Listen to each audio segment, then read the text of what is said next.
Hi grade 11s. In this video I'm dealing with cumulative frequency tables and cumulative frequency curves or graphs. Another word for this curve is called an ogive. A health company conducted a survey to find out which age group most frequently uses their health supplements. The company determined the ages of a representative sample of their current client group. The ages of current clients were recorded and then sorted. The company wanted to market a new health supplement to the age group which most frequently uses their products. The results of their research are shown in the table below. Right, so quickly, this is the frequency table. I think you're familiar with frequency tables. You have dealt with them before. On the left hand side we have what we call class intervals. Now the class interval is made up of what you call lower boundary and an upper boundary, and on the right hand side you have the frequency for each one. Looking at the questions, the first question says calculate the cumulative frequencies for each grouped data.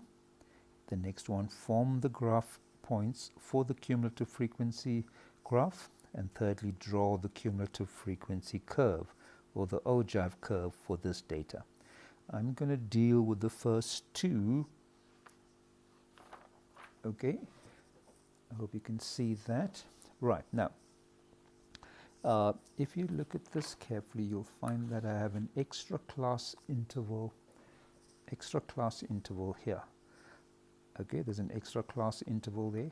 I'll address that. Let's pretend as if it's not there for now, and I'll address the reason why I have that extra class interval later on when we draw the curve. Okay, so how does it really work? So I've got a frequency of 11. I'm going to transfer that 11 across. Now cumulative frequency simply means the sum of frequencies. Okay, and to that 11 I'm going to add the next frequency. So add, so on your calculator you're going to go 11 plus 14, and that's going to give us 25, and you're going to put down 25 there. Okay, so 11 plus 14, and that equals to 25. That's exactly how we got that. So let's do the next one. I'm going to go 25. I'm going to add 17. So 25 plus 17, and that's going to give us 25. Let's add on 17 to that on the calculator. So I'm adding on 14. Let's change that to 17, and that gives us 42. I think by now you have the idea. So what's 42 plus 13? That's going to give us 55. I'm going to go on like this. 55 plus 7 is going to give us 62. 62 plus 6 will give us 68. 68 plus 5 will give us 73. And lastly, 73 plus 4 will give us 77. And this tells us exactly how many values there are in the data set. In this data set, we have 77 values. So let's go over that again. Okay. Now remember here, let's fill that 0 in for now. I'll explain that later. So 0 plus 11 will give us 11. 11 plus 14 will give us 25. 25 plus 17 will give us 42. 42 plus 13 will give us 55. 55 plus 7 gives us 62. 62 plus 6 will give us 68. 68 plus 5 will give us 73. And lastly, 73 plus 4 will give us 77. Now we need the graph points. Now the graph points are written in ordered pairs. Now let me remind you what an ordered pair is. An ordered pair is made up of an x value and a y value. Okay, so where does my x value come from? So my x value is going to be, now I'm going to leave the first one, I'm going to work with the second one.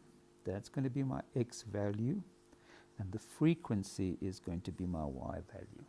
So let's write the ordered pair for the first class interval, or the class interval I'm working with, and that's going to give us 20, and the frequency is going to give us is going to be 11. And the next one, it's 30, which is really the upper boundary, 30, and the frequency is going to be 25. And we continue like that. I'm sure you've seen the pattern right now. And the frequency is 42. Then we have 50, and the frequency here is going to be 55, 60, and the frequency is 62.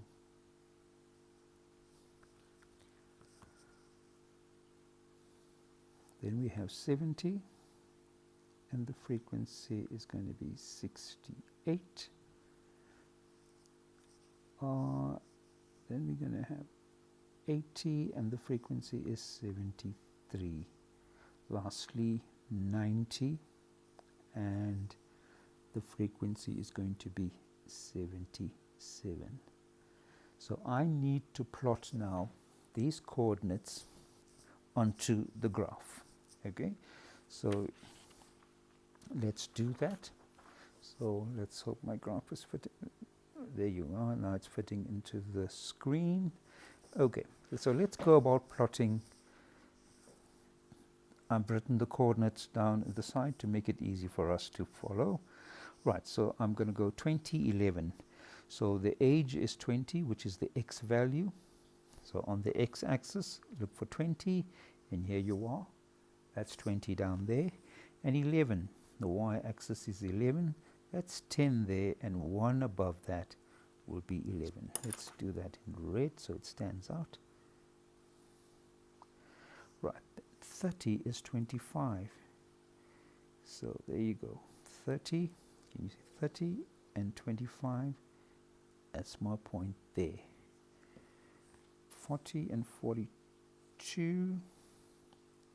So there's 40 there. 1, 2. That's 42 there. 50 and 55. That's an easy one to plot. So 55 across. 60 and 62. That's close up. 60, 61, 62. So I've covered all of those. 60, right, 70 and 68. 70, 68 would be right there. 80 and 73. 80 going all the way up. That's 75. So I need 73. 73 will be right there.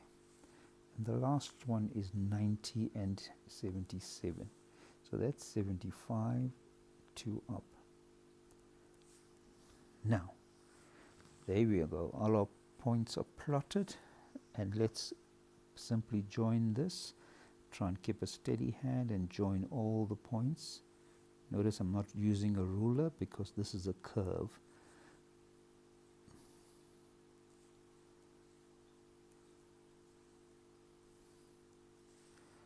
Right, so that's what we call a cumulative frequency curve. But wait a minute, look at the bottom here. The graph seems to be suspended in the air. The graph seems to be suspended in the air. Now I guess you'll realize why I've put in that additional class interval there.